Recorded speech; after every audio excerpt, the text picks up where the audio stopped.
Mən Əliyeva Dilbər, Faberlik şirkətinin direktoruyam. 2 il öncə Faberlik şirkətinə qeydiyyat olundum. Təbii ki, hər kəs kimi mənə də ətrafdan deyilirdi. Hamı Faberlikdədir, boş şeydir, orada qazanc yoxdur. Şirkəti tanımayan biriləri üçün təbii ki, bu normal idi. Mənim üçün isə mükəmməl bir fürsət idi ki, evdən çıxmadan çalışıb ailəmə dəstək olum.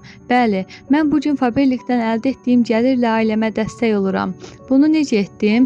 Şirkətimə, rəhbərimə və burada olan fürsətlərə inandım. Davamlı olaraq çalışdım. Çox şükür, bugün mənim artan gəlirim və güclü komandam var. Buradan Faberlik şirkətinə qeydiyyat olmaq üçün hələ də fikirləşən bütün xanımlara səslənirəm. Sadəcə özünüzə və mənə inanın. Komandama qoşulun. Siz də mənim və mənim kimi yüzlərlə xanımlardan biri olun. İstəyən hər kəsi komandama gözləyirəm. Vaxt itirmədən elə bu gün yazın.